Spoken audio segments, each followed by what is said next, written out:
afternoon, good evening, everyone. Welcome to Perspectives. No, this is Verbose Perspectives. Oh my God! Look at it. I'm glad this is a pilot episode because I've already messed up the show. I should just be quiet. Can I say it? Can I I, say it? Can I say it? Wait, you get the hook on me already? Oh my God! Well, no, I was gonna say we're live. Yeah, we are live, right? There's no going back. But oh my God! No I'm take backseat. Yeah, I'm gonna be quiet. Robert, how you doing, brother? No. Hey, it's always a good day whenever I get to hang with you, James. What's going on with you? Dude, obviously, I'm just chock full of crazy and don't know what day it is or what show it is. So that's a great way to start, right? A great way to build momentum and engagement, folks to stay around with us. But Uh, we're real, right? That's the fun in it, right there, brother. Right? exactly. I was gonna say sometimes I have that effect on folks, but it really depends. It varies day by day. So That's what it is. You got me nervous here, right? I'm all flustered, but it's a good thing, right? Because we're doing some good things. We're doing some big things.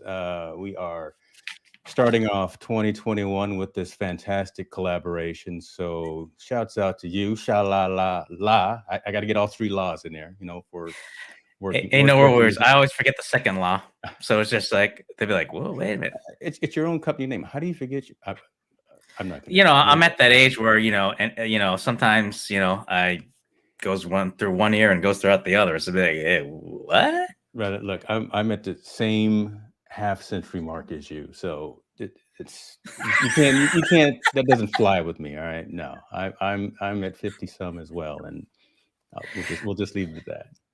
And some people wonder like if this is actually like headphones or a hearing aid. So you never know. So I mean, it's all good. Thank you, folks, for joining us. We appreciate the support. We appreciate the patronage. This is the insane asylum somewhat, but look, at the end of the day, we're going to entertain, we're going to educate, and we're going to inform, maybe enlighten as well. Mr. Lee, as I was saying, thank you again for the collaboration, Sir Hicks New Media and Shalalala Productions. That doesn't roll off the tongue. You might have to take one of those laws out. I'm gonna make an executive decision for you, brother. Well, it was funny. Like when we came up with the name of the company, it turns out that as I was trying to get the website, it was already claimed by at that time like an Australian fella who had like his own photography company that says "shalala." I'm like, oh come on! But then again, because like at the time, like my brother and I were really big fans of Family Ties. They would end the theme song with "shalala." So like, okay, let's go with that. So you just dated yourself too, there, right? With the Family Ties, you definitely just dated yourself as well. So I don't know if you're going to be cool with the TikTok and the Snapchat. What's the other one that they're doing nowadays? I don't know. I got teenagers, but I don't know what they're doing these days. I'll take your cue. I'll just follow along. Go. Yep. Thank you, sir. Thank you. So should we tell them like what the show is all about, or? I don't even know myself. I can't get the name right. But yeah, please, if you could tell folks what the mission and the idea behind Verbose Perspectives is, that would be fantastic. Oh no, I mean, as we mentioned in the description, I mean it's all about engagement, and not to sound hokey, where it's really all about the listeners and the audience. Where although we're covering like a wide range of topics, whether it's marketing, or as I like to say, James is my go-to tech guru guy. All things related in the tech gear. It's just really about just doing our best to provide. And I hate to use the word value, but to the value of the audience of things we know that we want to share and pass on to others. And of course, if folks have questions or any concerns that's pressing, you want to bounce off us, we welcome it. And hey, I mean, what's unique about it is because we're really all about engagement and really talking with the, virtually talking, because it's a little bit hard to do it physically since we're going off topic. Sorry. When we're in a virtual element, that we'll be glad to be able to bring you in on the conversation where it makes sense and stuff. Of course, we wouldn't want to ask you if like, nah, I don't want to go on and talk. So, I mean, that's the idea, man. Again, just building community, making sure we have the dialogue, opening up the conversation, bringing folks on screen with us as well. Look, we don't want to be talking heads here, right? We want to actually get folks like like John. We want to get folks on camera with us, right? To have an engaging conversation, to talk to us about their projects, their opportunities, their goals in terms of business, in terms of video production, live streaming, those types of things. These are the things that we know about and we do on a daily basis. We're not saying that we know everything. Obviously, not experts, but I think just having a forum to where we can engage and grow together, that's giving back. That's I think matters now. And there's no, what is it, big eyes and little me's, to use whatever analogy that's out there. But I'm just here not to be this. I'm not the smartest person in the room. I want to grow and I want to learn with folks like you, Robert. So at the end of the day, that's what it's all about. I'll even put the link here. This could be kind of risky, right? I'm gonna put the link so folks can, if they want to, they can join us on camera. I'll make sure to monitor anybody's video feed just to make sure we don't get too many surprises. But again, that's the idea. If you guys want to come join us in studio, please feel free to type in that link in your browser. Come on, ask us a question, engage with us if you see so fit. We got a couple of topics, brother. What do you have on the top of your mind that you would like to start off with first? I know I've got two that have been itching at me and that I had a show on last night that kind of got a little warm as we discussed them. But well, no, I mean, I don't want you to break out in high. So why don't we go with one of the two topics you talked about? I think off camera, you talked about Instagram, and I thought that'd be a great one to talk about there, about the API there.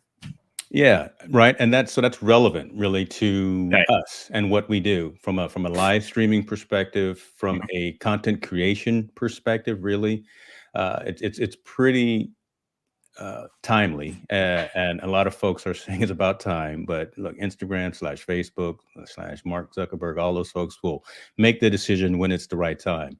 And what I'm talking about is that they have started to open up their content publishing API. Which is great. Again, so we can maybe in the very short near term future be able to multi-stream these types of sessions, not just to LinkedIn, not just to YouTube, not just to Facebook and things of that nature, but maybe bring in a vertical format Instagram feed as well. Because a lot of people have a number of followers that are very engaged, that are very attentive on that medium, because we live on our phones. Look, you got your phone right there next to you, don't you? Your phone. Well, I'm trying to be good. I put it in how am I going to make it? How am I going to make a statement or a story if you don't have your device? We have these things with us all the time. Is what I'm saying. And Instagram is very popular in terms of one of the social sites that folks utilize on a day basis. If we can start streaming to that platform in the very near future, that's going to be just amazing for outreach and for growing audiences, growing influence. But I'm assuming, right, that it's going to be the video piece that's opened up. My co-host on my show last night at the lab, Corey Tallboy Sanders, was thinking that it's only initially going to be for photos. We'll see, right? Because those capabilities are already there today. If you look at something like a Hootsuite, you look at something like Later, Content Studio, there's already that capability now from third-party applications to go in with photos. So I'm crossing fingers, crossing toes, dotting I's, crossing T's, and all that stuff, that it'll be video capable as well. What do you think about that, man? That's a lot of crossing. Well, I mean, I'm gonna date myself by saying I think it just really depends on like what the goal and purpose of what materials being out there as to what the platform works well. If it's going to be all pictures or all audio or all video, that I think that should really drive it. But I mean, to your point, I mean, if it's not evident as it was last year, I mean, a lot of folks either out of necessity or an interest, everyone's using video, whether it's video conferencing, live streaming, and what have you, that, it makes sense that you'd have not only like a hard push for it, but just be able to make sure the platform can support it. Yeah. So what do we have here, James? Look, you got to stay on your toes, brother. I'll bring up sites, and you don't know what's going on. From a production perspective, the Yes. hands are moving behind the scenes, and that's why I've got the focal length pretty tight, so you can't see everything that's going on here. This is actually the announcement off of the Facebook for Developers site, Yep. announcing the opening of the API. So, what's interesting, John put up some comments and asking some questions about Yellow Duck. Right. Don't do it, man. Don't do it. I would encourage you not to do it. It's out there. Yeah, there's always a way, right, to either get around the system. There's always a way to make things happen technically, but Right. you risk the scenario of being either kicked off the platform or YouTube striked. To think of the YouTube landscape, right, of getting a strike or digital right management or whatever the case may be. It's not authorized to go out there with Yellow Duck. I tried it too. I did, and then I said, you know what, once they open up the API, once they open up the platform, then I'll go in. But since it's not fully supported and it's not really the right way to go about it, I choose not to, right? Because again, you don't want your site or your content to be pulled or flagged as not compliant. So Right. I'm just not doing it. But hey, if it works, I know it works for other folks, and I know Right. it's capable, but again, it's just not probably the right route to go at this point.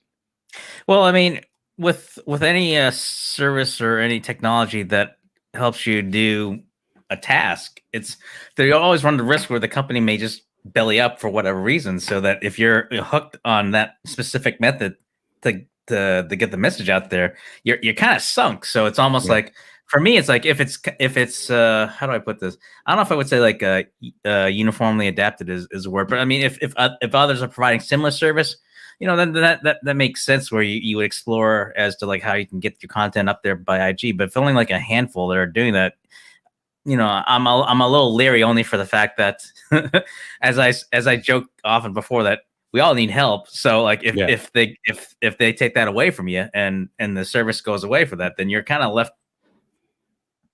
So Exactly, right, and you don't want to be that guy, right? To be the first one that they make a case out of or make an example of. So it's coming, right? So I'm just pumping the brakes and thinking that this is going to blossom into something, because now, especially, right, the whole world, as we know, stopped, right? I mean, I'm not telling anybody anything new, right? Just the fact that right. the world has stopped. Folks are now taking advantage of this time, right? Obviously, Yeah. doing what they can to stay safe, doing what they can to take care of their loved ones and themselves. But Right. you're seeing a lot of entrepreneurs, a lot of folks really venturing out and using technology so that they can spread their word, spread their message, gain a platform, and things of that nature, right? So Mhm. it seems to be one of the positives that come out of this situation, to where more and more folks are utilizing technology, are using streaming platforms, are using social media in the right way, and hopefully Facebook/Instagram will see that and act quickly and allow folks to take advantage of this. Right. I think that kind of falls into a statement or a topic that you and I were talking about also a little bit earlier about um, kind of remote video productions, right? Because Yeah. that is what you do. So I guess the elevator pitch of what you do on a day-to-day basis, besides shoveling snow, So right? Yeah, tell tell folks what it is, I guess, that you do, sir. no worries. So as Jay's mentioned, remote video production business is Shalala Productions, and so before we focus on video production, like on location, and it wasn't until like I mean, I'd say like the end of 2019 had focused into the live streaming or the remote video production side of it, just for the fact that I think for me it's about either like the logistics or the cost considerations as a solution, just because it is an investment when you want a video done and you invest in video production.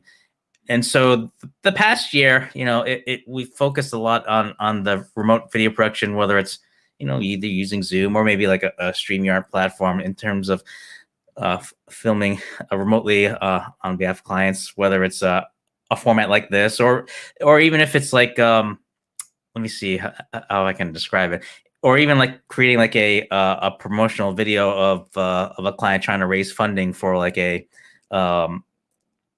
creative arts type of presentation, like a play, for example, or even just like or doing like webinars or other types of conference setting, and so a lot of it, I wouldn't say the same, but I mean, I think what's lost is that I think just like before the pandemic, people think, here's a camera, plop in front of you. Yeah. But I mean, because with remote video production, there's a lot of moving parts. There may be there's that slight type of a thought process towards that, but it just really boils down to making sure that people know what's going on. So communication is really important in terms of just not only understanding what you're doing, but what you're saying, and what your goals and purposes are. So, it's a combination of a lot of thought as to like what it is you're trying to do and how to best achieve that. And that's applying from the in-person type of filming to the done remotely. So, and where instead of you having the cameras on site, sometimes you may have to like send the gear to the client for them to set up, and then it's just making sure you either hop on a Zoom or what have you, and be able to provide the instructions saying, okay, you want to put the camera on, all right, you're a little bit too close, you might want to back up there, and other types of consideration. And then once you establish what gear and what the goals are, then as you say, like you want to put the practice in to make sure you've got things addressed, whether it's on a tech standpoint or a filming standpoint, or just knowing where things are being arranged. So and then from there you go from the post-production as to how it's going to be created, whether it's you do it as is, whether it's live, or if it's something that's going to be used as a later time where it's a polished piece that you want to present. And then the challenge after, once the video is created, then to be able to know where the best way to distribute it. So as John has says correctly, I never could get the right. As John said, you got the mirror on or what? Yeah, exactly. So yeah, I mean, so it's just a matter of just making sure that communication is very important, as well as to John's point, problem solving and doing the remote production. So it's a mouthful, but yeah, that's you're kind of fancy, aren't you? Just go ahead and say it. You're okay. I don't know about the fancy part. It's just more, I'm always concerned about, are we doing it the right way? Meaning, like, are we taking everything in consideration and making sure that meeting the person's need or meeting the objectives?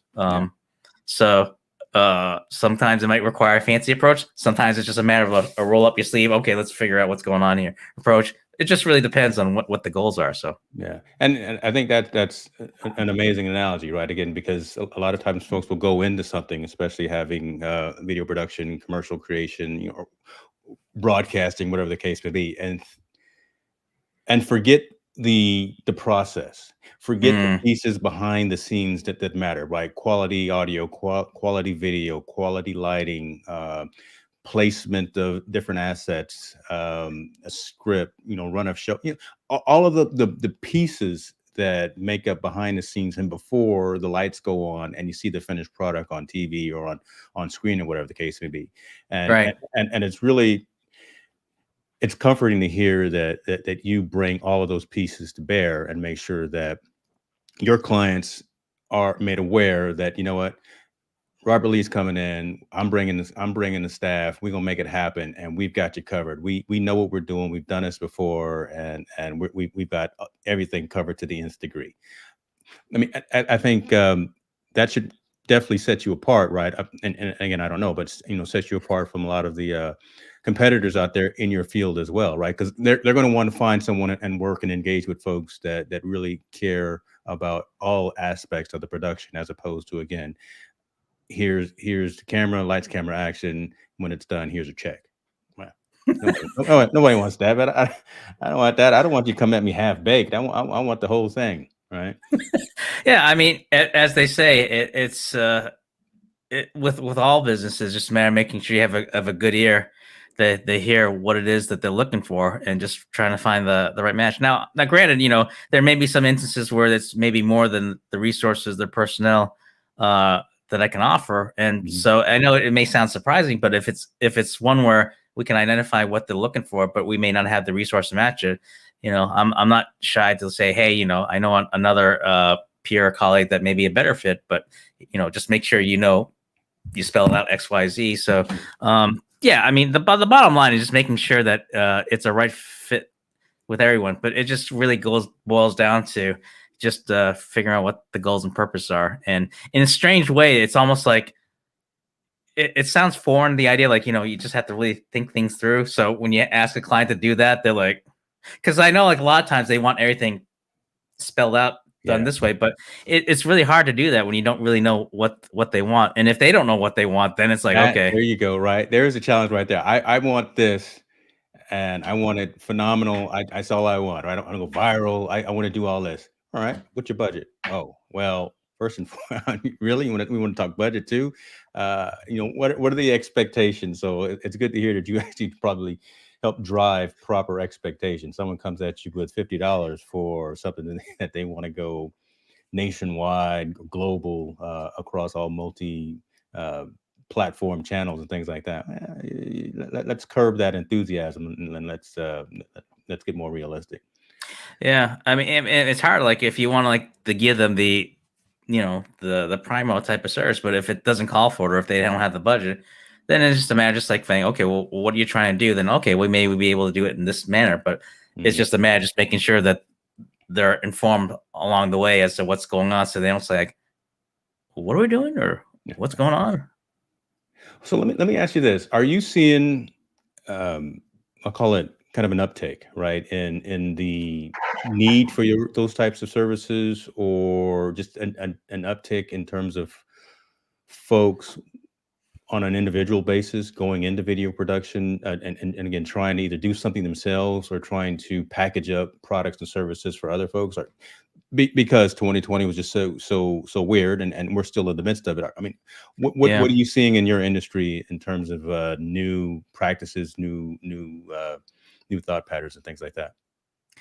I mean, the one thing that jumps out is that in terms of the advertisement that I see pop up, there's a lot more businesses or consultants that are offering the types of instructional needs, whether it's how do you do remote video production, whether it's providing the technological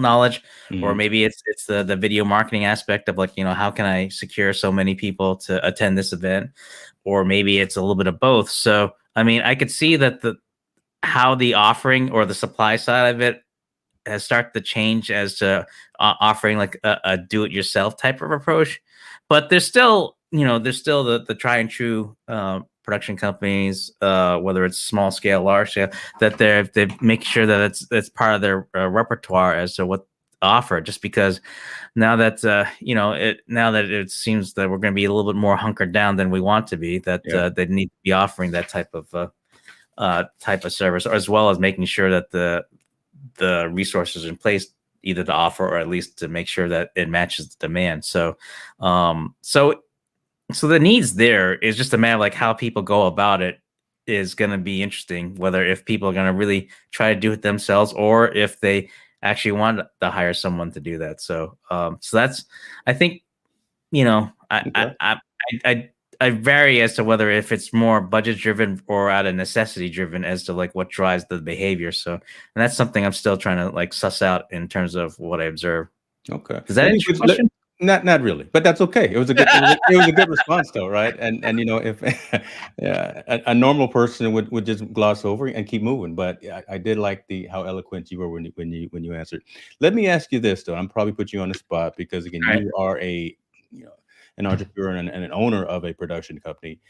But again, a lot of folks are looking at doing it themselves, looking at doing virtual events themselves, looking at providing hosting types of activities themselves. I know it's probably cutting into your top and bottom line, but any best practices, any tools of choice that you recommend? Look, we're not sponsored by any of the companies yet right now, so we can list platforms and software and hardware that we probably would recommend to folks to take advantage of, right? So if I was to come to you just on the street and say, I'm interested in hosting my own virtual event, or I'm interested in doing some type of broadcasting, what would you say?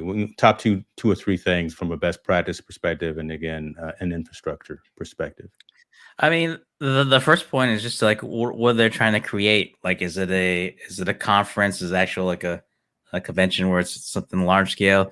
Mm. Are they just trying to like create a show similar to this, or are they just trying to provide um um like a webinar or a Mhm. conference? So it's just first try to identify like what their main objectives are to try to see what they're trying to do.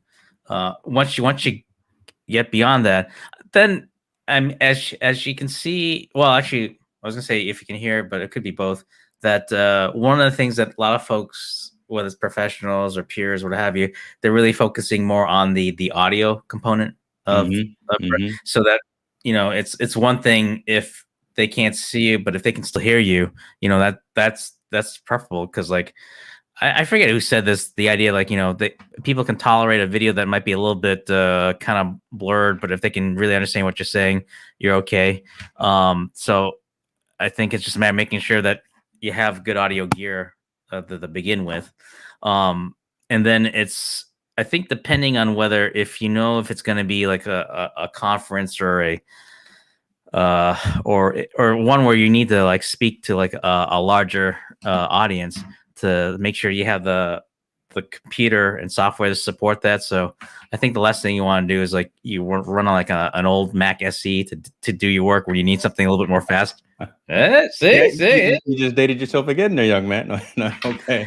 I could have said the Commodore 64, and that would be like, Oh, not what? many. Okay, you just gained an extra couple of cool points for that. I started with the VIC 20, which was before Oh, that. yeah, the VIC So 20. I had the VIC. Look, dude, I'm old school, man. I'm an old soul. But you said the SE and you said the Commodore 64. Oh my gosh. I mean, if someone tried to stream with that, I'd be like, you might want to get something a little more updated. So yeah, so good audio, making sure you have the computer and software supported. Software such as like, I mean, a lot of people use Zoom. I mean, it's one where if you're doing like a webinar or like a video conferencing or video chat, that's one way to go about it. But if you're trying to up your production game, like what we talked about earlier, like folks use Ecamm and vMix for starters. I know like our buddy Corey, he uses XSplit before he made the change. So those are just examples of software that's out there in terms of being able to add a production element to live streaming.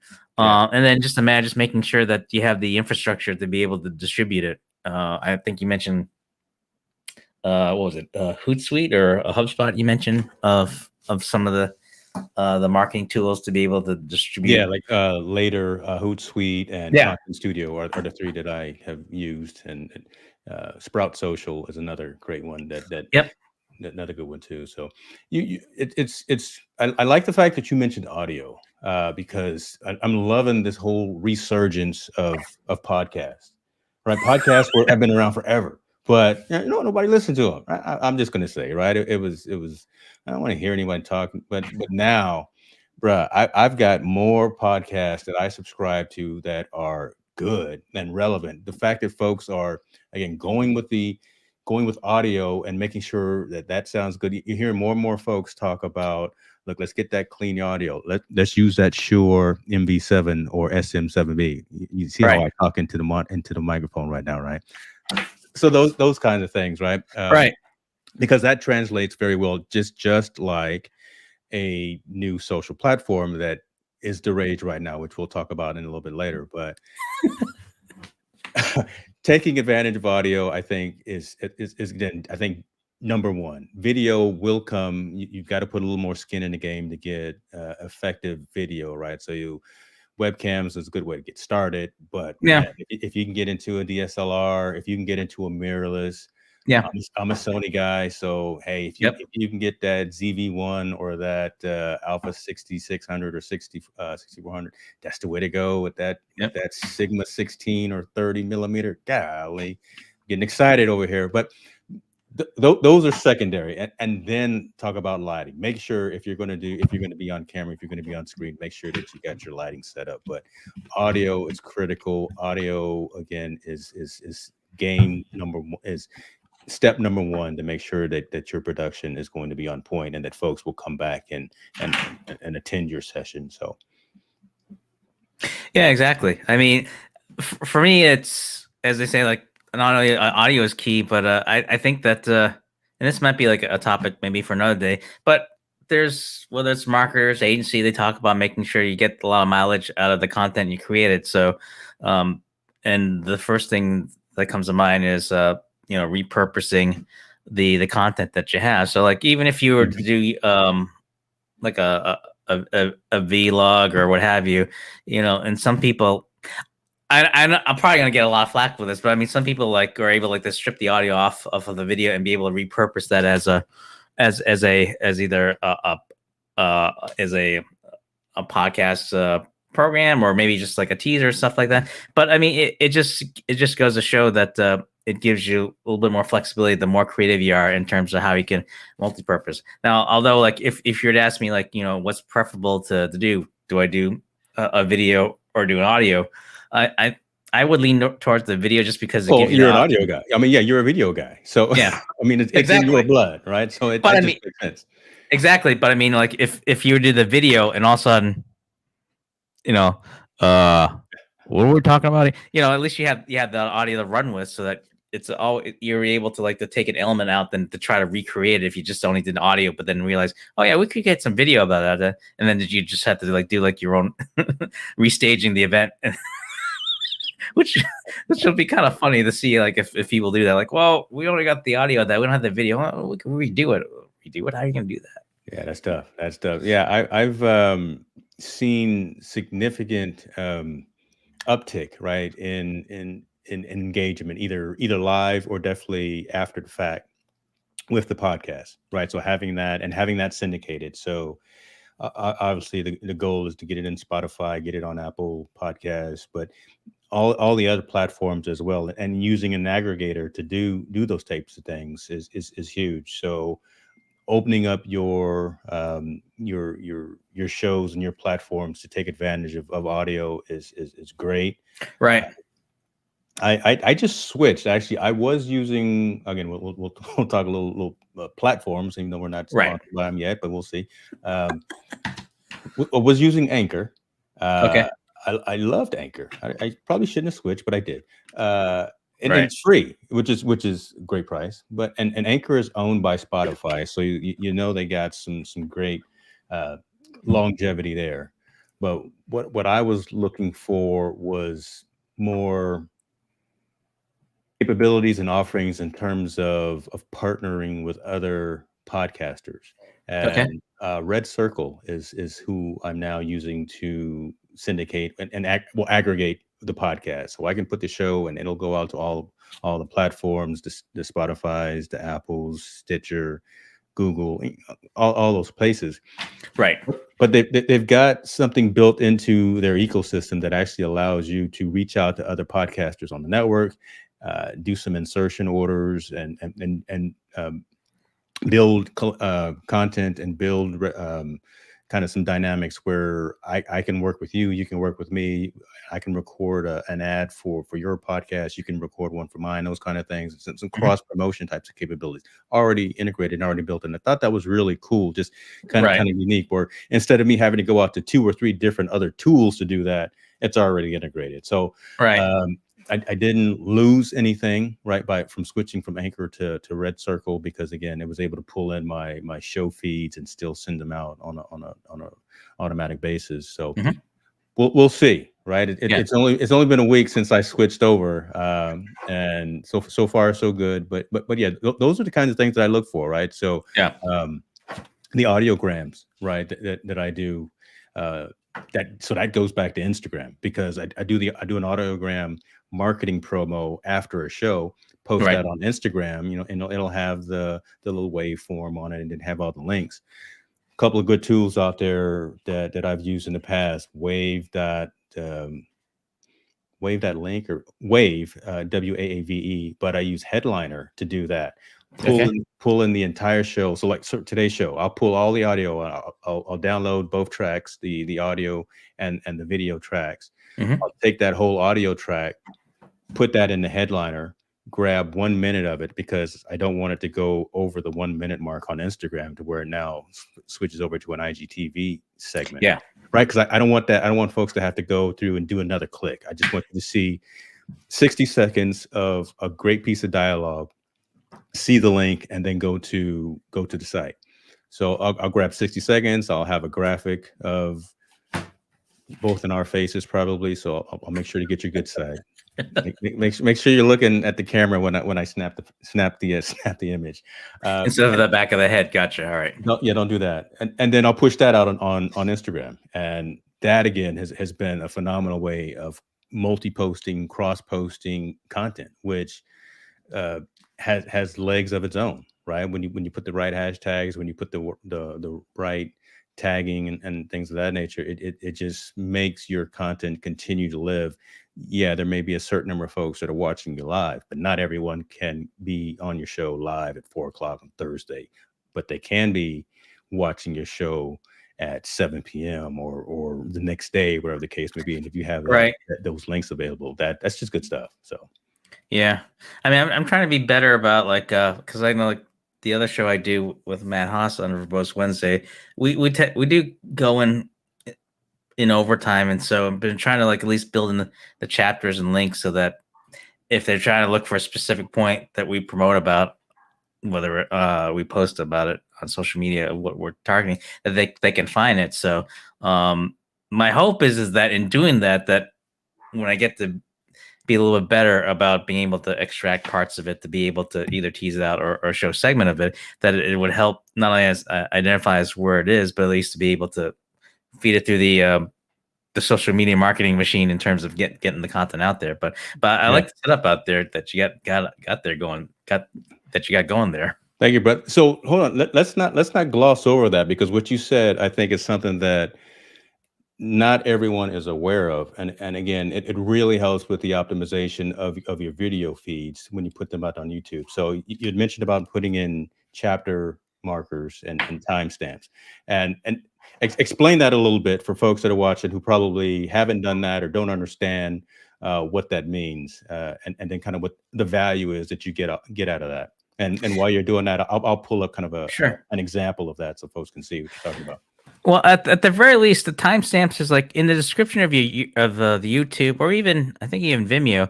You put like a number in the description as to like where you want to point viewers as to what part of the video that you want to show. Like, let's say, for example, we do a talk about, I don't know, salami sandwiches, and all of a sudden 5 minutes into the video, we want to bring up a point that, it's good to put some mustard on there, and we'll go in the description. Are you hungry? Salami sandwiches? Are you? Did you have lunch already, buddy? Probably about 7 hours ago. So maybe food isn't on my mind. I don't know. So, but that was the example that you wanted to use, right? Salami. You know what? I'm sorry. I'm sorry for interrupting. Continue on. For all the vegetarians, we could say like a Vegemite sandwich. There you go. Let's say like we bring it up on 5 minutes into the show. Then in the description, we'll put in like 5.00 Vegemite discuss. So that way viewers can like find like where it was in the video that they can find the video in there. Yeah. Now, I thought I saw on another person's video that they were able to put chapter markers in the video, and I was trying to research as to how that's done, but I haven't quite figured out or find information that you can do so. And it's like, if you look at a live stream YouTube video where on the right of the screen there's like a live chat box area. Well, I saw one video where they actually had like a chapter marker where they broke it up in the minutes, and they tried to correspond that with the time markers in the description. Yeah. I've yet to try to find like a formal explanation from YouTube as to how they do that, but if there's a way, I mean, it would help make consuming a long form video for the audience a lot easier in terms of finding the bookmarks or tools to be able to find that. So let me pull up as an example, the show that did last night. Let me make sure I'm not wearing the same hat. I got to make sure that the the wardrobe is different for each show too, right? Okay, there we go. Okay, here we go. So here's the post from last night's show, the lab with Corey Tallboy Sanders, and I put the chapter markers in as you can see. The most critical one is this intro one. So 00:00, and that's essentially the start of it. And then after each topic change, that's where you kind of scrabble through the video and find that point in time to where you're talking about something else. And that allows you put that into the description. Yep. And YouTube will automatically pull that and make these chapters. So you see kind of the delineation between the intro, this one, the Sony $2,500 phone, Amazon hunches, things like that. So you can actually quickly jump to that particular segment within the video, as opposed to having to watch the entire thing if that's something that you want to do. That's incredibly useful, incredibly valuable, and really simple to do. I thought there was more magic behind it, but it is really just a case of going in the description and making that delineation, starting with 00:00 for your intro. You don't have to call it that. You can call it whatever you want. You just have to have that time marker, and then each time you change topic or each point that you want to draw attention to, make that time frame within the video as well, and that's how you create the chapter marker. So yeah, man, do that. Search engine optimization, all those fancy words. YouTube loves it. Your audience will love it. Just a little something again to step up the game a little bit, to kind of level up, right? To make you stand out from the mass that's out there, because you've taken that extra step to make your stream that much more consumable for your audience. So hold on, I got to turn this screen off because it's weird seeing me on two screens at one particular time.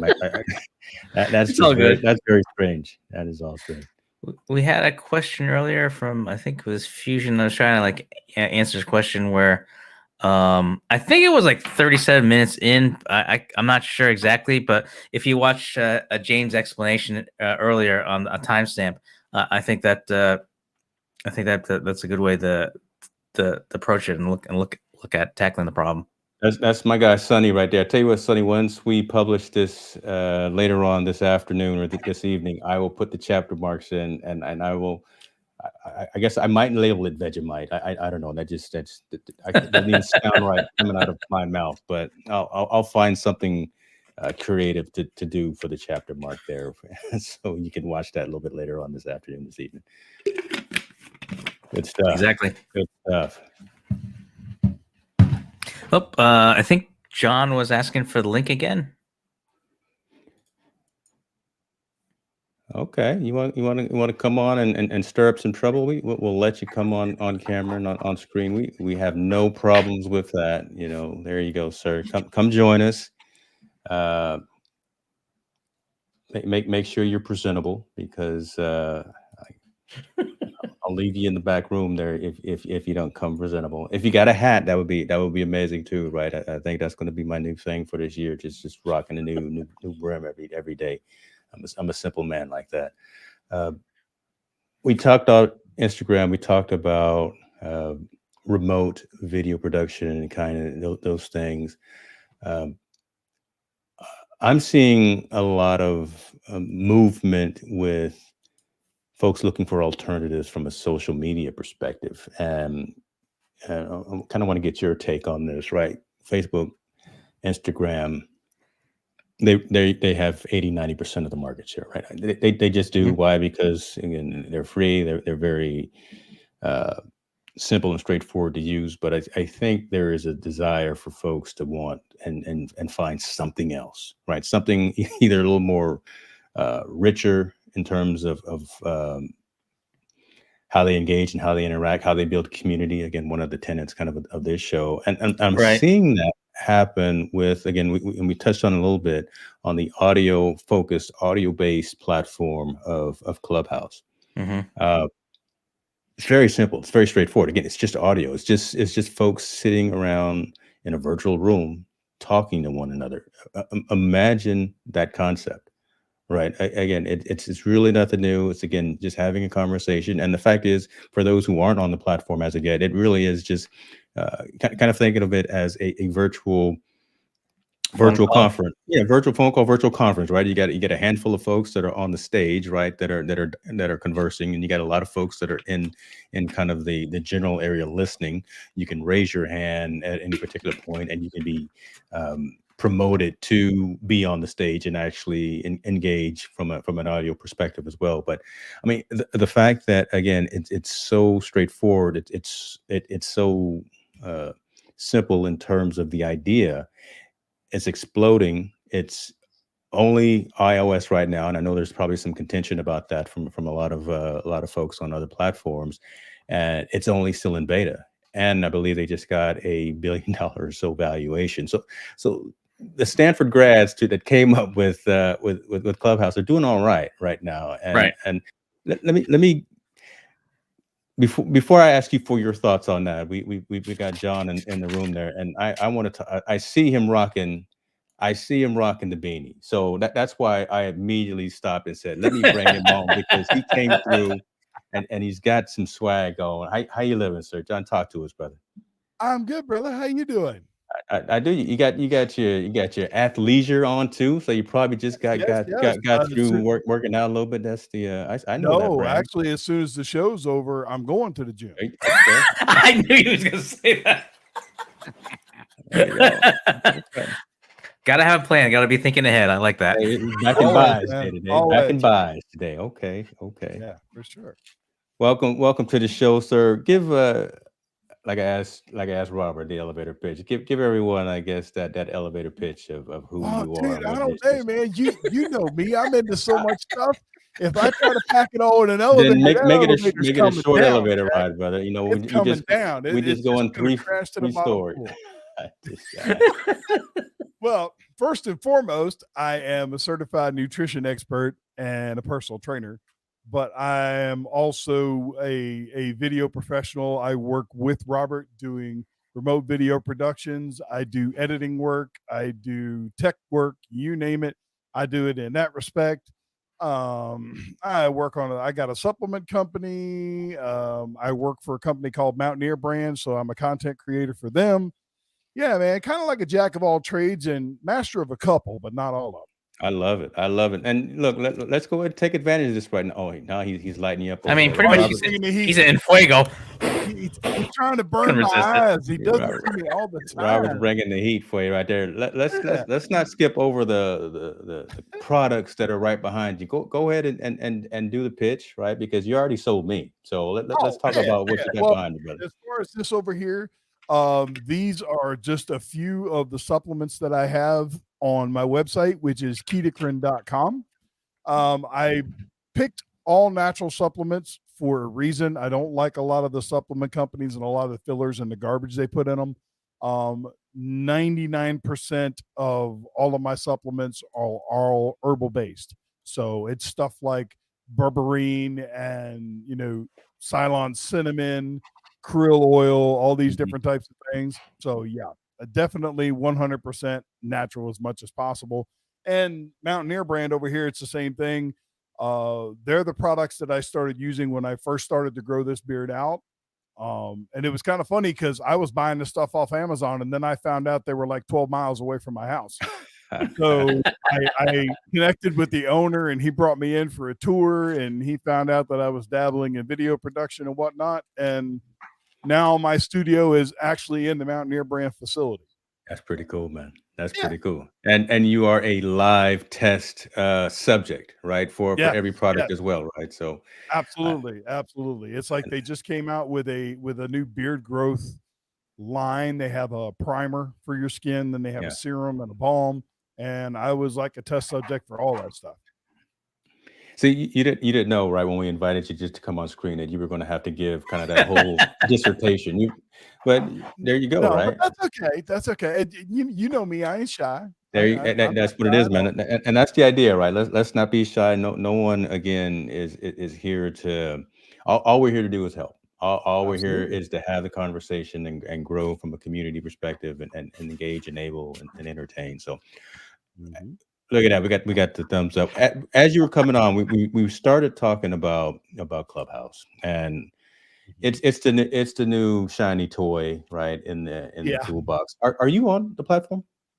No, not as of yet. I've received a couple invitations, Yeah. but to be quite honest with you, I have so many irons in the fire right now. The last thing I need to do is try to grab onto another platform, try to figure it out. And to be honest with you, if you did, it'd be a time sink because you'd end up spending so much time. It'd be valuable, but again, Yeah. you'd spend hours on there, and you'd be like, where'd my day go?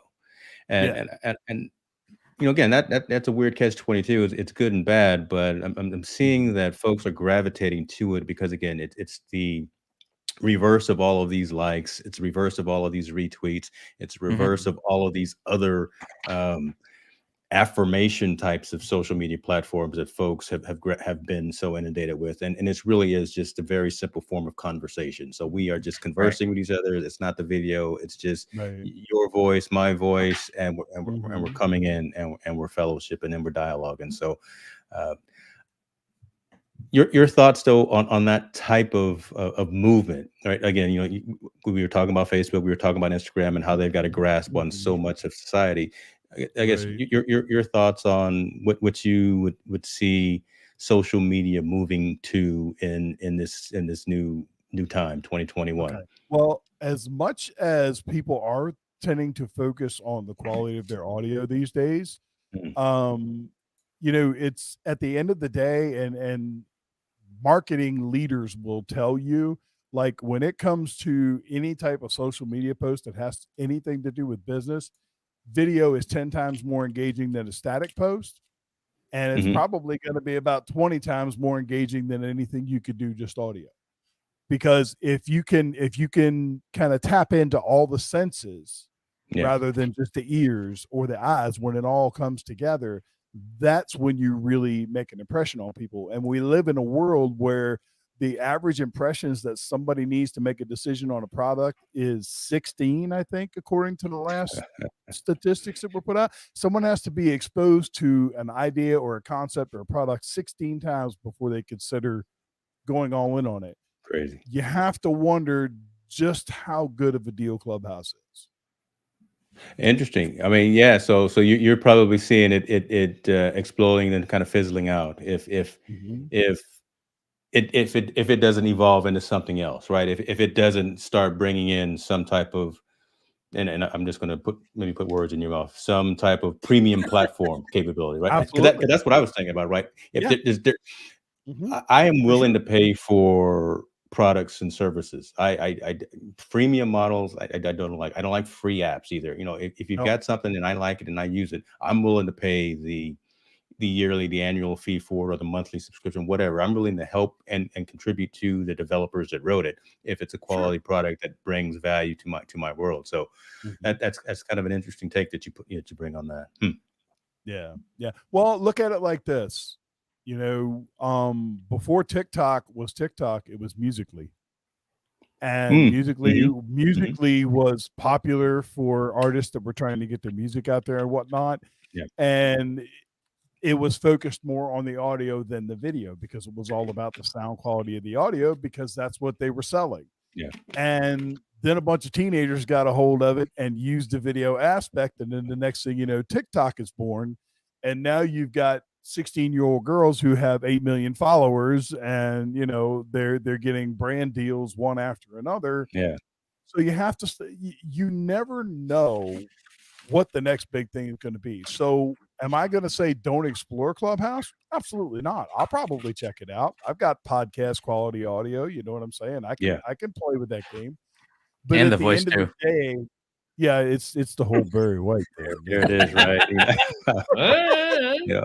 But I've got to use, software and tools to get my voice down to the right level like yours. But you're right out of the well, box, brother. I spent a lot of years as a karaoke host, so and believe it or not, I grew up. My mother played in country and western bands all up and down the East Coast, and I can remember being like 8 years old and falling asleep in the booth of a little honky tonk while my mom was up on stage singing. I So love it.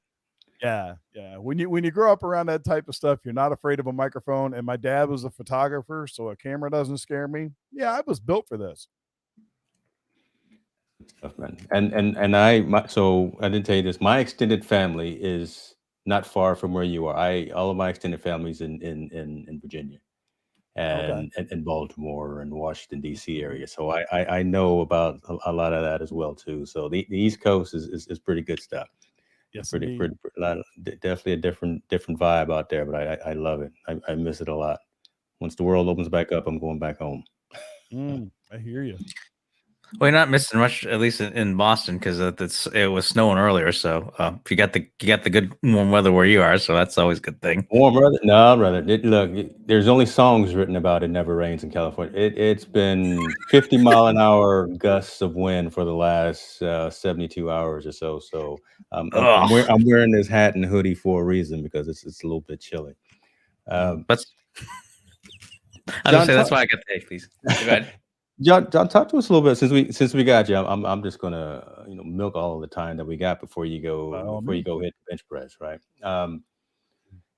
What are you telling folks as you teach people, as you provide guidance on? Again, we're talking about video production, audio production, just using technology to have a platform for spreading your message, right? Live streaming, audio streaming, whatever the case may be. What are you telling folks as they come to you and say they want to get into doing a podcast or they want to get into doing a video show? Well, I mean, how do you tell them how to start, how to be effective, um, what to do first? Yeah, you got a great idea, but how do you put Right. that idea into action, so to speak? Well, the first thing I tell people is start. Just start. You know what I'm saying? If when I started making videos for YouTube because of the fact of me being a nutritionist and a trainer, I realized that spending my time in the gym 8, 10 hours a day, I was only going to be able to help so many people. I can turn on my camera, I can turn on my microphone, and I can literally either right away or through replay reach thousands and thousands of people. And when I started in the basement of my house with my cell phone connected to my crappy laptop wirelessly. So I had a webcam and the microphone on my phone was was my microphone. And I just started making video. And when you start, the first thing that you do is you get used to the process. You know what I'm saying? You get used to, okay, I've gone live, so I'm out there, people can see me and I'm talking. And because if you don't take that first step and you focus too much on, oh, everything's got to be perfect, I've got to have all this stuff together first and everything else, then what winds up happening is you never start. I started my YouTube channel. I was 52 years old when I started my YouTube channel. And, like my kids were like, Dad, you've got a YouTube channel? Well, yeah, because I need to make videos. My goal is to educate people to the fact that, you know, if you're obese, if you have type 2 diabetes, if you have all these other things that are correctable Hmm. simply by modifying your nutrition and doing some exercise, those are the people that I want to reach. That's my audience because, I almost died from something that is 100% preventable. And if I had, there would have been absolutely no reason for it. Yeah. So it's like, so I tell people all the time, you're not too old. It's not too soon. If you have a way to go live, if you have a way to record a video, even if, most phones have editing apps where you can even record a video on your phone and edit it and upload it to your social media or upload it to YouTube. Just do it. Just start because there's nothing to be afraid of. What's going to happen? You're going to make a video and your video sucks and nobody's going to watch it. So you know what? You did it. You learned from the experience. The next video, you play around with things, you make it a little better, and you keep moving. And then the next thing you know, you're sitting in the studio like this a year later because you put in the time and did the work. Yeah. That's pretty telling, and I'm glad you went there, right? The fact that when you said just do it, right? Don't wait till you got it perfect, right? Don't wait till you got the right that perfect light or that perfect microphone, or you got that Stream Deck because you hear everyone's got it, or you got that M1 Mac, or whatever, right? You got $1,000 phone in your pocket right now that's got a pretty darn good camera, right? And I'm making assumptions that folks have that you've got an expensive phone in your pocket that can be quite sufficient, and you can go live via a cellular signal or via your Wi-Fi. But you got a pretty cool camera on that. You can load up some whatever application. You can load up YouTube and go live or whatever.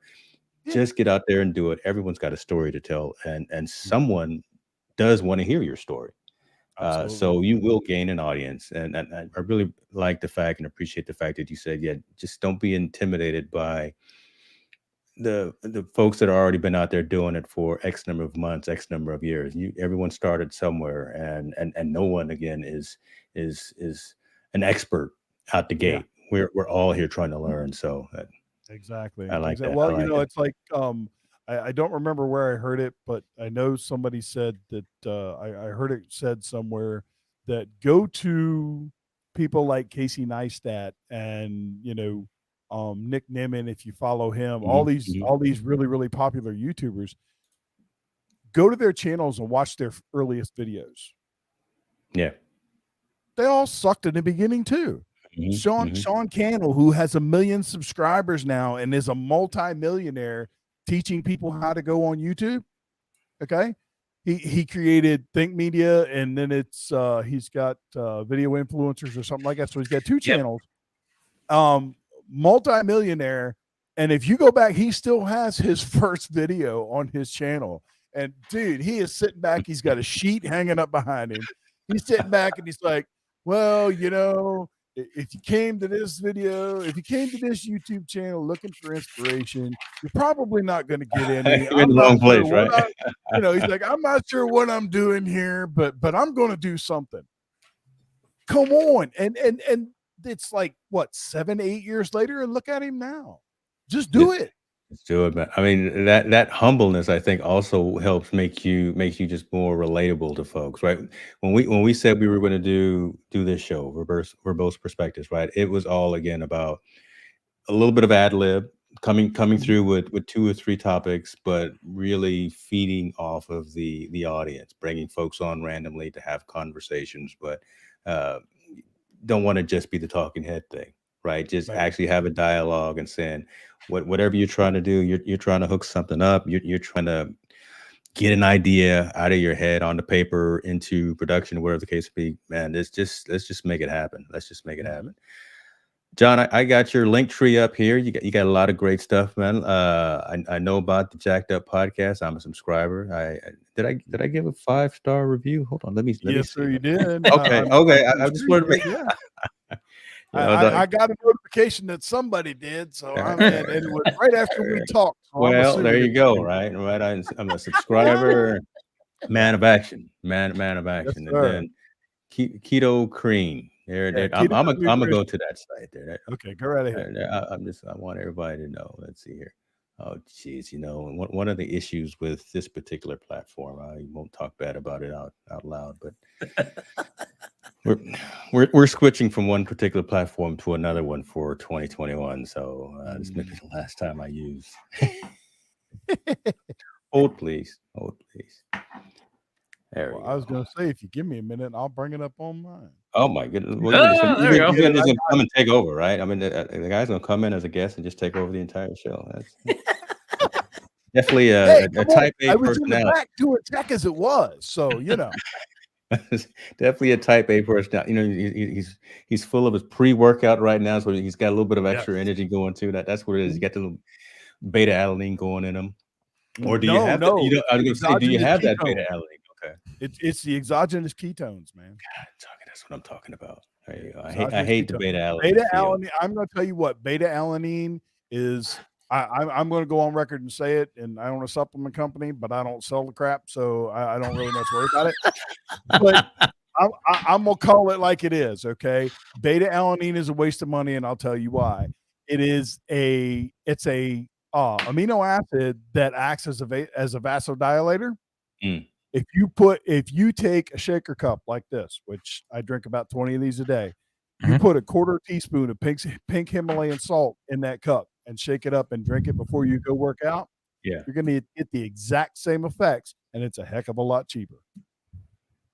But it's not as fun to say beta alanine. No, it's not. It's like I'm drinking pink rock salt, man. You know, I'm not drinking the beta stuff. I'm drinking the pink stuff. I'm not a dude. I'm a girl because I'm drinking pink stuff. Come on, give me a break. And you know, these prices are legitimate too. This is good stuff compared to, again, when a lot of the large brands out there, they're filled with fillers. I'll say that. And when you get something that has the right nutritional value as opposed to stimulant value, you're not going to have to charge folks an arm and a leg to get it. So, and if you look at that label right there, the best part about that product is everything is bound with an electrolyte. One of the biggest problems that people have when they exercise, or even if they're on a ketogenic protocol, is they become depleted in electrolytes. A dose of that has a complete day's supply worth of all the electrolytes: calcium, magnesium, potassium. So Keto that's cream, why I went with that product. And when you look at most of the ketone products on the market, they're not pills, they're drinks. And then when you look at the drinks, they're also coupled with caffeine. They've got sugar. They got all kinds of dyes and stuff that you don't need. That's no good, brother. You know. Nope. Look, I'm 54 years old, and I take those ketones right there, and I go in the gym and I bust it up like guys half my age. Well, we see you filling out that medium you got on right there, or you know, we see you. Come on now, it's a 2X. Come on. We see you filling it out. I love it. I love it. That's good that you're healthy, brother, and you're doing it the right way. Much continued success on that. That is really good to hear, man. And those are the things, right? Again, folks, if you got an idea, if you got a passion, go after it, make it happen. Do your own thing if you can. This is definitely what it's all about. Robert, we've been leaving you out, man. What's going on? What's going on? You doing all right? No, I'm good. I mean, it's always fun to be able to hear from others, and I mean, this is not an area that I have a lot of knowledge of, so it's always cool to be able to, if you pardon the expression, soak it up, just to learn from you folks. So, other than I know that I never knew the word beta carotene, kerosene, Oh no, you got to get that right. Don't sell. You're gonna jab beta kerosene. That beta blocker. I had it before, but I mean, it's pretty cool just to kind of learn something that I hadn't heard about before. Had we not brought John in, so that's the benefit to be able to bring. You want me to give you one more tip to blow your mind, and then I'll shut up and Robert can talk. Most of your pre-workouts on the market, most of them, about 75% of them are stem-based pre-workouts. True. Here's the thing. Everybody, especially guys that want to take pre-workout and they want to go to the gym, they're chasing the pump, right? They want that cellular swelling. Yeah. Caffeine is a vasorestrictor, which means it's not going to increase your blood flow. It's going to restrict your blood flow, which means you're going to get less nutrients, less cellular swelling in the muscle. So you're absolutely wasting your time. You are actually. You know what? Now that I think about it, I'm looking for the nitric oxide, the pump, right? And yeah, if I make a protein shake out of coffee, and before I go, it's not as effective. Nope. Let me send you a look. What's Cash App or PayPal or something? You know, let me put a quick deposit in your account right there. What I tell you, I am all about imparting wisdom because I want to help people. I want to help people get healthy. I want to help people get out from underneath of this umbrella that all these men's fitness magazines and these websites are selling people, because it's snake oil, man. It's snake oil, and you don't need all that. 90% of what you need to do with your body, and I don't care whether it's fitness, whether it's getting better sleep, whether it's better thought processes, it can all be done naturally, brother. All of it. Y'all, folks watching and listening, you didn't know you was gonna get these kind of gems dropped on you, man. We need to bring some sound effects in. Someone need to drop something, because John is coming through. I don't have any sound effects loaded up. I think we may have to make these shows premium content and actually start taking advantage of the buy me a coffee or the Patreon type of capabilities, because stuff like that, man. We'll work on that for the next show. That's why this is the pilot, right? We're figuring it out. Sure. For sure. I tell you what, one last topic, and I just brought it up just now, and so here I am having a flash, and again, I think I want to ask you guys, because you're creating content, and looking for support, maybe looking for support, looking for folks to contribute to, if you're putting out quality gear, quality content, support from community is obviously nice. Shares, likes, retweets, reposts are phenomenal. Subscriber count is always nice too, but that's not the end all be all, because if they're not engaged, 20 million subscribers doesn't mean anything if they're not engaged. Well, 20 million would probably be something, so I'll take that back.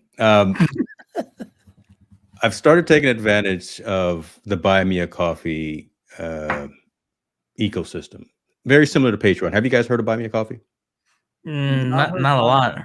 Yes, I'm about to drop. I'm about to drop one on you. So Patreon has, there it is. That doesn't sound good. That really blows up my ear monitors when you do that. Oh, okay. You're gonna have to get something with a little more bass in it. There you go. Kapow. It's a platform that allows your audience to support you from a monetary perspective, right? So again, it's called Buy Me a Coffee, and you can set the increments $1, $2, $3, $5, all the way up to whatever, and it could be a one-time contribution donation, or it could be regularly recurring.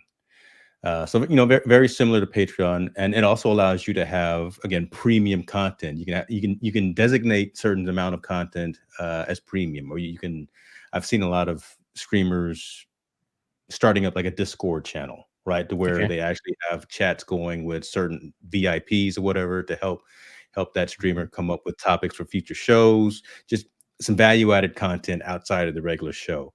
Right.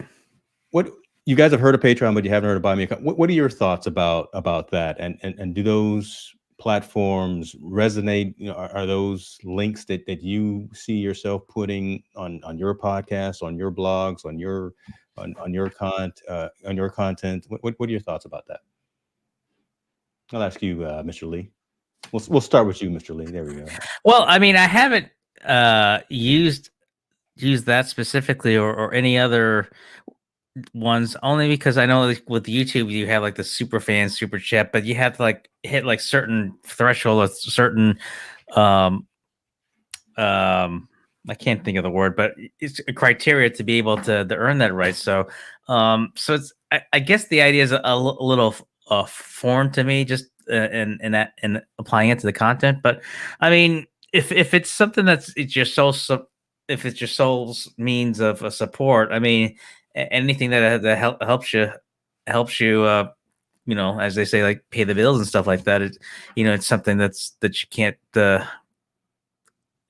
you can't sneeze at. But in terms of like, is it something that's going to be, I don't know if I would say like has a lot of legs. I mean, I guess it really depends on whether how much of the users support the platform and to be able to continue to use it to keep it going. I mean, it's something I probably have to give a lot more thought to, just because I guess it's still a little bit foreign to me, just because I hadn't considered it. But I just think you had a left field with it, right? I mean, again, I told you, man, you're never gonna know what in the world I'll be talking about. I will come at you like a snowball right towards your face there in the middle of the winter. I mean, I'll admit if it's something I don't know, I mean, I'll admit it and take the B on B, or B based on balls. Yeah, stuff like that. Get it right, brother. Get it right. And see, so the delineation or the difference, right? So with YouTube and super fans, super chats, and all that, yeah, you've got to have 1,000 or more subscribers. You have to be within the monetization team or platform. You have to have 4,000 or so active hours out there. So you've got to cross that threshold. Right. Patreon has different levels as well, where you can go in and provide different types of services. Right. out of the gate, you can do certain things, but then if you upgrade to like a gold membership or something like that, then you can provide other types of content to your subscribers. But Buy Me a Coffee has all of that out of the gate, and they don't charge you for it. Yeah. So, John, what are your thoughts about that? Well, I actually I set up a Patreon for my YouTube channel when I first started my podcast.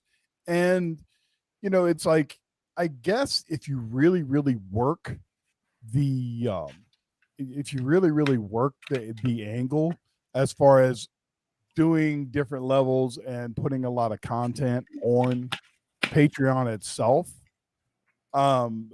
I can see where it would be beneficial. I know that there are people that are making content that are making a fair amount of money off of Patreon, but it's, to me, it's the way I see it with Patreon. In order to make money, you've got to segment off, okay, this is premium content. Only my Patreon subscribers that are paying $10 a month are going to get this. Patreon subscribers that are paying $5 a month, well, they get my podcasts 2 or 3 days before they're released, that type of stuff. And to me, it just seems like an extra step. To be quite honest, I don't have time. I agree with you, man. So when I set this up right here, I mean, it was more brain mental work than I wanted it to be. It's extensible, and you can set those dollar values up. I call them legit all access and VIP, and again, the types of things that I can offer to folks. But man, it sure was hard work to go through all of that setup. I'm sure I know it's valuable to folks because they're utilizing these platforms and they're utilizing Patreon in and of itself to do good things. But I'm all about trying to be simple, man. Nowadays, I would rather there be something like a Buy Me a Coffee where I can just set in some parameters, not be limited in terms of the capabilities and the offerings that I can offer. So we'll see. Again, I just kind of fired it up not too long ago and just was wanting to hear how you felt about it and kind of your thoughts about it as well. So. Yeah, well, I'll definitely check into it for sure because, like I said, I've got the Patreon and I haven't really done a whole lot of things with it. But hey, Matt, what's going on, buddy? All things YouTube jumped in here. Yeah, Matt's got Patreon. Matt works the Patreon system well. He does a good job. I'm proud of him. I took some notes off of Matt in terms of how he set things up before as well. So I tried to take some of his nuggets and his gems to how to set it up. So yeah, it's a conversation. It's another one of those tools, another one of those utilities for folks who are creating content. This may be something good to take advantage of, but don't deviate from the primary goal, right? Your primary goal is to create engaging, excellent content that you believe in. I mean, do all that other tertiary stuff later, right? Don't worry about out of the gate trying to get sponsors because no one's listening to you, first of all, until you get out there. So no one's gonna I'm sorry, right? No one's gonna do that until you actually until you have a body of work. So he's doing crowdfunding and stuff. Okay, good stuff. Good. Oh, so he's doing crowdfunding. Awesome. He's got some secrets. We got to talk to him one of these days. We would. Yeah. He would have been a good one to have in here on this one, to be honest with you. I invited him. Robert said no. Robert Lee said, that Haas guy is trouble. And, is that what he said? I think it was like the gatekeeper. I had to like get through. It took a while to get through the mat. By the time I got there, I think he might have left town and was able to ask. I just put you on blast out there on video too. So and it's recorded. So I'm sorry, I can't take it back. So it's out there forever. Yeah, it's out there. It's never going away. Mr. Kovaleski, tell us your thoughts, sir. Pilot episode of Verbose Perspectives. We are trying to do something different than what's already out there, and I can already tell you, I love it. I was looking forward to this show ever since. Full disclosure, we had a little call behind the scenes because we were just kind of spitballing ideas back and forth and whatnot here a few days ago. And ever since we had that conversation, I've been like chomping at the bit for this show. It's like I have my calendar is like crazy busy, and I made sure that I was not going to be busy during this show because I wanted to make sure that I could see it. Because I know, Robert, I know you guys are amazing. Your perspective in so many of the things that are in your wheelhouse and the things that you talk about, it's engaging, it's exciting. And, I mean, I wasn't expecting to be a part of it other than the little bit of stuff I was doing behind the scenes, but yeah, man, I love it. Love it. I don't know. It's always great to have you on here, man. Robert, what about you, man? We going in the right direction? I would think so. I mean, it's just that I think anytime you can try to put a different spin on the whole talking head concept, I'm all for. And the fact that we're taking efforts to try to get folks involved and pull them into the conversation, I think is the best way. Just that, I mean, I'm all about inclusion, so I mean, I'm all for it. So anytime we can do that and do it with great folks like yourself and John, I'm all for. So. I love it. There's the screenshot that I'm gonna grab right there for the not like this. Not that one. Not that one. Not that one. Ah!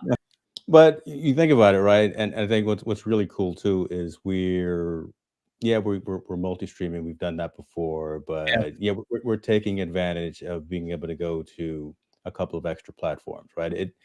LinkedIn Live was huge, right? It really that can't be understated. And the fact that we are able to share a business-centric, business-focused session on that platform to those people that we're connected with, I think that really resonates, right? Because they're not letting everyone in, and bless the fact that we're part of that community now. So we want to take advantage of that to make sure that we don't put out garbage at the end of the day, right? We want to make sure that it's valuable content. So we're going like right now we're going to Facebook, LinkedIn, YouTube, Twitter, and Twitch. I don't know why I turned on Twitch, but I did. I just want to see. I'm gonna pull the metrics and see who actually watched off of Twitch. Yeah, I'm a glutton for punishment, but we'll see how that works out. We will be. When are we going to do this? We're going to do this on a monthly basis, right? Right. It's like the last Thursday of each month. So if I had to pull up the calendar, or either that, I could give you the link so that it maps out the next program. But yeah, to your point, it's monthly, last Thursday of each month. So that would be on a calendar here somewhere. Put you on the spot again, man. You never know what's going to come out of my mouth. It'd be February 25th is the next one. I can't make that. I'm sorry. No, I can't make that. All right, you get. I guess it's you and me, Robert. There it is, right? I'm already calling in the co-host. I already calling. Bring Matt on. Bring Matt on. There we go. Bring Matt on. The three of you can knock it out. No. So I think that's good, man. So yeah, folks, please. Your comments, your feedback is all considered constructive. At the end of the day, we're only here to do this because we enjoy doing it, and we would love to just share knowledge, share information, and gain insight from you as well and grow. So I will post in the YouTube location all of the links. I will make sure John's links for his products and his websites and his podcast as well. Give him 5-star review, please, because he's worth it. And we'll make sure that Mr. Lee, your content is shared as well. Look at it. Oh my goodness. There you go. There's the link. See that? Just make it easier for folks if they need to catch the replay and I need it easy. Social. Yeah. I try to make it easy for everyone. You're a good man. Folks, thank you very much. Another episode. No, the first episode, pilot episode for Verbose Perspectives. I can't say it easily. God, Verbose Perspective. It doesn't. I got to figure something out. Okay, I figured it out. You guys have to perfect it. You guys have to perfect it. Robert says verbose. You say perspective. Problem solved. Sounds like the old episode from Zoom, where where they have two words coming together. Verbose Perspective, and then. I just need to probably have a drink before I start the show. I don't know if you can see the bottle. Bottle of Macallan behind. That's me, man. I'm hitting the hard stuff. Enjoy it, fellas. Appreciate you guys. Have a great night. Thank you, everyone, for joining us, and we will see you next month. Be good. Thank you.